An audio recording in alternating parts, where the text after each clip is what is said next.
ఓం శ్రీ మాత్రే నమః. వృశ్చిక రాశి వారికి జరగబోయేది ఇదే. ఫిబ్రవరి నెల 24, 25, 26 తేదీల్లో అదృష్ట దేవత మీ తలుపు తట్టబోతోంది. మీరు కలలో కూడా ఊహించని మార్పులు చూస్తారు. మీ జీవితం మీరు ఊహించని రీతిలో మారిపోతుంది అని చెప్పడంలో సందేహం అయితే లేదండి. నెంబర్ 1 వశీకరణ మాంత్రికుడు గురూజీ అర్జున్ రాజు గారు. ఎక్కడి వారికైనా ఒక్క ఫోన్ ద్వారానే వెంటనే పరిష్కారం చెప్పబడును. స్త్రీ పురుష వశీకరణం, ప్రేమ, పెళ్లి, సంతానం, వ్యాపారం, కుటుంబ సమస్యలు, భార్యాభర్తల గొడవలు, గృహం, స్థలం సమస్యలు, కళ్యాణ దోషాలు పరిష్కరింపబడును. దుష్ట శక్తులు తీయబడును. నాగదోషం తీయబడును. మీరు కోరుకున్న వారిని మీ వద్దకు చేర్చాలా పూజలో చూడబడును. నాగబంధన, గుప్త నిధుల వలన మీ కుటుంబంలో సమస్యలు ఏర్పడుతున్నాయా? లంకె బిందుల కొరకు గురువు గారిని సంప్రదించండి. గురువు గారి ఫోన్ నెంబర్ 8096448525. అసలు ఈ వృశ్చిక రాశి వారి లైఫ్ ఏ విధంగా మారబోతోంది, వీరి జీవితంలో కలగబోయే పూర్తి పరిణామాలు, మార్పులు ఏ విధంగా ఉంటాయి, వీరి విద్య, ఉద్యోగ, వ్యాపార, వైవాహిక జీవితాలు వృశ్చిక రాశి వారికి ఏ విధంగా కాలం కలిసి రాబోతోంది, అన్ని విషయాల గురించి కూడా ఇప్పుడైతే మనం క్లియర్గా ఈ వీడియో ద్వారా తెలుసుకుందామండి. అంతకన్నా ముందు మీలో ఎవరైనా కొత్తగా కనుక మన ఛానల్ని చూస్తూ ఉన్నట్లయితే తప్పకుండా వీడియోని లైక్ చేయండి. తప్పకుండా మన ఛానల్ని సబ్స్క్రైబ్ చేసుకోవడం మర్చిపోకండి. సబ్స్క్రైబ్ చేసుకోవడంతో పాటుగా పక్కనే ఉన్న బెల్ ఐకాన్లో ఆల్ని ట్యాప్ చేయండి. ఈ విధంగా చేయడం ద్వారా మేము పెట్టే ప్రతి వీడియో కూడా మీకు నోటిఫికేషన్ రూపంలో కనిపిస్తుంది. మీరు మిస్ కాకుండా మన వీడియోని చూడగలుగుతారు. ఇక వీడియోలోకి వెళ్ళిపోయి వృశ్చిక రాశి వారి గురించి క్లియర్గా తెలుసుకుందాం. వృశ్చిక రాశి వారికి సమయం అన్ని విధాలుగా కూడా అనుకూలత అనేది అధికంగా ఏర్పడుతుంది. కొన్ని విషయాల్లో మీరైతే తగిన జాగ్రత్తలు అయితే ఖచ్చితంగా పాటించాల్సిన అవసరం కూడా మీకు కనిపిస్తుంది. మీరు ఈ సమయంలో మీకు ఏదైతే కావాలని కోరుకున్నారో అది మీకు ఈ సమయంలో దక్కబోతోంది. అన్ని విధాలుగా కూడా అనుకూలత అనేది ఏర్పడబోతోంది. ఇప్పటి వరకు కూడా మీరు పడిన కష్టాలన్నింటి నుండి కూడా మీకు పూర్తి విముక్తి కూడా రాబోతోంది. విశాఖ నక్షత్రం 4వ పాదం, జ్యేష్ఠ నక్షత్రం 1, 2, 3, 4 పాదాలు, అనురాధ నక్షత్రం 1, 2, 3, 4 పాదాల్లో జన్మించిన వారు వృశ్చిక రాశికి చెందుతారు. వృశ్చిక రాశి వారి యొక్క జీవిత జాతక స్వరూప లక్షణాలు అనగా వీరి సంపూర్ణ జీవితం ఏ విధంగా ఉండబోతుందో మనం ఇప్పుడైతే ఈ వీడియో ద్వారా క్లియర్గా తెలుసుకుందాం. సృజనాత్మకతే మీ శక్తి, ధనయోగం బలంగా ఉంటుంది. గృహ, భూ, వాహన లాభ సూచనలు ఉన్నాయి. మీ ప్రతిభకు తగిన గుర్తింపు లభిస్తుంది. శ్రీ లక్ష్మీ ధ్యానం శుభప్రదం. శుభకాలం మీకు కొనసాగుతోంది. కృషికి తగిన ప్రతిఫలం లభిస్తుంది. వ్యాపారంలో విశేష లాభాలు సాధ్యమవుతాయి. పెట్టుబడులు ఫలితాలను ఇస్తాయి. ఆర్థిక వృద్ధి స్పష్టంగా ఉంటుంది. గృహ, భూ, వాహన యోగాలు అనుకూలం. ఉద్యోగంలో గుర్తింపు పెరుగుతుంది. ధైర్యంగా తీసుకునే నిర్ణయాలు మీకు ఎంతగానో మేలును కలిగిస్తాయి. శ్రమకు సరైన ఫలితం మీకు లభిస్తుంది. శ్రీ లక్ష్మీ ధ్యానం శ్రేయస్కరమైన ఫలితాలు కూడా అందిస్తుందని చెప్పడంలో సందేహం అయితే లేదు. ఈ వృశ్చిక రాశి వారికి సమయం అంతా కూడా మీరు అనుకున్నది అనుకున్నట్లుగా జరగబోతోంది. కళలో కూడా మీరు ఊహించలేనటువంటి అద్భుతమైన మార్పులు అయితే మీరు సమయంలో ఖచ్చితంగా చూడవచ్చు. ఈ వృశ్చిక రాశి వారికి ఈ సమయం ఒక టర్నింగ్ పాయింట్ లాంటిదని చెప్పవచ్చు. మీ జీవితం అయితే పూర్తిగా మారిపోతుంది. అసలు ఈ వృశ్చిక రాశి వారికి ఈ సమయంలో కలగబోయే మార్పుల గురించి మనం ఈ వీడియో ద్వారా తెలుసుకుందాం. ఆర్థికంగా ఈ సమయం నగదు కంటే ఆస్తులపైన దృష్టి ఎక్కువగా ఉంటుంది. చతుర్థ స్థానంలో గ్రహాల కలయిక వలన ఇల్లు, స్థలం లేదా విలాసవంతమైన వాహనం కోసం భారీగా ఖర్చు చేస్తారు. శుక్రుడి ప్రభావం కారణంగా ఇంటి అలంకరణకు లేదా కొత్త గ్యాడ్జెట్ల కోసం కూడా డబ్బు వెచ్చిస్తారు. అష్టమ స్థానంలో గురువు ఉండడం వలన నిలకడగా ఉండే పొదుపు తగ్గినప్పటికీ ఆకస్మిక ధనలాభానికి అవకాశం ఉంటుంది. వారసత్వ ఆస్తి రావడం లేదా ఇన్సూరెన్స్ మెచ్యూరిటీ డబ్బు అందడం వంటివి జరుగుతాయి. పాత అప్పులు తీర్చడానికి ఇది మంచి సమయం, కానీ కొత్త రిస్కీ పెట్టుబడులు పెట్టకండి.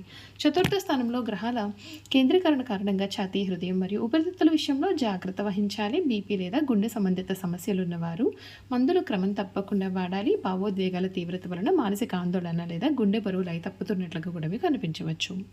ముఖ్యంగా ఫిబ్రవరి 23వ తేదీన కుజుడు 4వ ఇంట్లోకి రావడం వల్ల ఇంట్లో చిన్నపాటి ప్రమాదాలు అంటే అగ్ని లేదా విద్యుత్ సంబంధిత ప్రమాదాలు జరిగే అవకాశం ఉంటుంది. వాహనాలు నడిపేటప్పుడు ఆవేశానికి లోను కావద్దు. మానసిక ప్రశాంతంగా ఉంటేనే శరీరం ఆరోగ్యం అయితే బాగుంటుంది. కుటుంబ జీవితం ఈ సమయంలో ప్రధాన అంశంగా మారుతుంది. చుట్టాల రాకపోకలు, ఇంటి పనులు లేదా శుభకార్యాల ప్లానింగ్తో ఇల్లు కోలాహలంగా ఉంటుంది. రాహు ప్రభావం కారణంగా తల్లిగారితో చిన్నపాటి అపార్థాలు రావచ్చు లేదా ఆమె యొక్క ఆరోగ్యం విషయంలో ఆందోళన కలగవచ్చు. దాంపత్య జీవితంలో రొమాన్స్ కంటే కూడా ఇంటి బాధ్యతలకి అధిక ప్రాధాన్యత ఇస్తారు.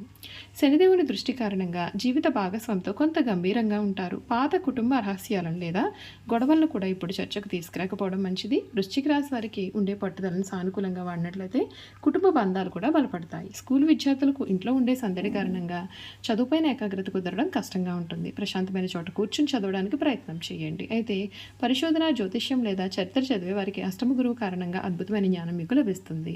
క్లిష్టమైన విషయాలను కూడా లోతుగా విశ్లేషిస్తారు. ఇంజనీరింగ్ లేదా డిఫెన్స్ రంగాల వారికి, పోటీ పరీక్షలకు సిద్ధమయ్యే వారికి ఈ నెల మొదటి సగం చాలా బాగుంటుందని చెప్పడంలో సందేహం లేదు. వీరు చేయాల్సిన పరిహారాలు: మంగళవారం రోజున సుబ్రహ్మణ్య స్వామివారికి పూజ చేయడం వల్ల కుజదోషం తగ్గి ఇంటి పనులు సాఫీగా సాగుతాయి.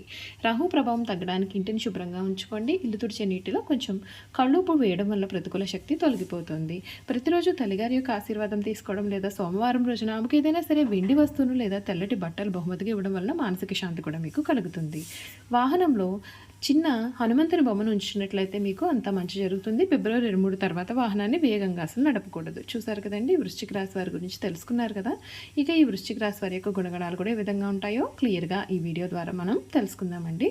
వృశ్చిక రాశి వారి యొక్క గుణగణాలు చూసుకున్నట్లయితే కనుక వృశ్చిక రాశి వారికి అధికమైన పట్టుదల ఉంటుంది. అందువల్ల వీరు జరిపే వ్యాపారాల్లో నష్టపోయే అవకాశం ఉంటుంది. ఏదైనా సరే ఒక విషయాన్ని ఎదురు వ్యక్తికి మొహం మీద ఉన్నది ఉన్నట్లుగా చెప్పే మనస్తత్వం వీరిది. ఆ విషయం నిజం కావచ్చు లేదా అబద్ధమైనా కావచ్చు, వీరిని కానీ మనం చూస్తే కొద్దిగా చిరాగ్గా కూడా కనిపిస్తూ ఉంటారు. ఈ రాశి వారు మంచి హోదాలో స్థిరపడతారు. సమాజంలో ఇతరులు వీరిని చూసి భయపడి వీరిని గౌరవిస్తారు. ప్రతి విషయంలో కూడా నిర్దిష్టంగా వ్యవహరిస్తారు. ఖర్చు చేయడానికి ఆలోచించే స్వభావం అయితే వీళ్ళు ఉంటుంది. అయినప్పటికీ కూడా అనవసరమైన ఖర్చులు చేస్తారు. వీరిని ఆశ్రయించి కొందరు తిరుగుతూ ఉంటారు. వీరికి స్త్రీల విషయంలో అపేక్ష చాలా అధికంగా ఉంటుంది. కొన్ని సందర్భాల్లో అలవాట్ల మీద పెరగడం చేత ఆరోగ్యం దెబ్బతినే అవకాశం ఉంటుందండి. అందువల్ల వీరు దురలవాట్లకు దూరంగా ఉండాలి. ఈ రాశిలో జన్మించిన వారికి సహృదయం ఉంటుంది. కొన్ని సంఘటనలకు చలించిపోయే మనస్తత్వాన్ని వీరు కలిగి ఉంటారు. వీళ్ళలో కొంతమంది దేశాటనం చేసేవారు ఉంటారని జ్యోతిష శాస్త్రం అయితే చెబుతోంది. ఈ రాశి వారు అన్ని వేళలా కూడా పనిచేయడానికి ఇష్టపడతారు. జీవితంలో అనేక సౌఖ్యాలు పొందాలనే వాంఛ వీరిలో అధికంగా ఉంటుంది. వేడుకలు, విలాసాలు వీరి జీవితంలో చాలా ముఖ్యమైన భాగాలుగా ఉంటాయి. ఈ రాశి వారి జీవిత భాగస్వామిని పిల్లలను కూడా ఎక్కువగా ప్రేమిస్తారు. వారితో ఎక్కువ సమయం గడపడానికి వీరు ప్రయత్నం చేస్తారు. ఉమ్మడి కుటుంబం అంటే వీరికి చాలా ఇష్టం. ఉమ్మడి కుటుంబంలో జీవించడానికి చాలా ఇష్టపడతారు. అలాగే స్నేహితులను కూడా ఏ విధంగా గౌరవించాలో కూడా వీరికి బాగా తెలుసు. ఈ రాశి వారు జీవిత భాగస్వామిని పిల్లలను కూడా అధికంగా ప్రేమిస్తూ ఉంటారు. బాల్యం నుండే సంపాదన మొదలు పెడతారు. కావున ఏ వ్యాపారం ప్రారంభించినా వ్యాపారంలో విజయాన్ని సాధిస్తారు. ఒకవేళ ఈ వృశ్చిక రాశి వారు ఉద్యోగం చేస్తే వారితోటి ఉద్యోగం తమకు అనుకూలంగా మార్చుకుంటారు. మీరు జీవితంలో ఎంతో క్రమశిక్షణతో ఉంటారు మరియు విలువలకు కూడా అధిక ప్రాధాన్యత ఇస్తూ ఉంటారు. ఏ పనిలోనైనా పూర్తి క్రమశిక్షణ కలిగి ఉండడానికి వీరు ప్రయత్నం చేస్తారు. అయితే నక్షత్రాన్ని బట్టి చూసుకున్నట్లయితే విశాఖ నక్షత్రంలో పుట్టిన వారు అధిక చాతుర్యాన్ని కనబరుస్తారు. వీరు చక్కటి వాగ్దాటి కల వారుగా ఉంటారు. ఈ నక్షత్రం వారు తెలియని విషయాన్ని కూడా తమకు బాగా తెలిసినట్లుగా మాట్లాడతారు. అనురాధ నక్షత్రం పుట్టిన వారు విద్య, వినయము, వివేకమును కలిగి ఉంటారు. అధిక ఉత్సాహాన్ని కలవారుగా ఉంటారు. ఉపన్యాసాలు చేయడంలో వీరికి వీరే సాటి. సంచార స్వభావాన్ని కలవారుగా ఉంటారు. ఇక జ్యేష్ఠ నక్షత్రంలో జన్మించిన వారి విషయానికి వస్తే వీరికి అధికమైన కోపం ఉంటుంది. అయినప్పటికీ అల్ప సంతోషాలనే చెప్పాలి. వీరి కోపం ఎంత త్వరగా వస్తుందో అంత త్వరగా కూడా వీరు చల్లబడతారు. వీరు ధర్మగుణం ప్రధానంగా కలవారుగా ఉంటారు. అదేవిధంగా వ్యవహారిక జ్ఞానాన్ని కలవారుగా ఉంటారు. చూసారు కదండి, ఈ వృశ్చిక రాశి వారి గురించి తెలుసుకున్నారు కదా. ఈ వీడియో కనుక మీకు నచ్చినట్లయితే తప్పకుండా వీడియోని లైక్ చేయండి. తప్పకుండా మన ఛానల్ని సబ్స్క్రైబ్ చేసుకోవడం మర్చిపోకండి. సబ్స్క్రైబ్ చేసుకోవడంతో పాటుగా పక్కనే ఉన్న బెల్ ఐకాన్లో ఆల్ని ట్యాప్ చేయండి. ఈ విధంగా చేయడం ద్వారా మేము పెట్టే ప్రతి వీడియో కూడా మీకు నోటిఫికేషన్ రూపంలో కనిపిస్తుంది. మీరు మిస్ కాకుండా మన వీడియోని చూడగలుగుతారు. Thank you for watching.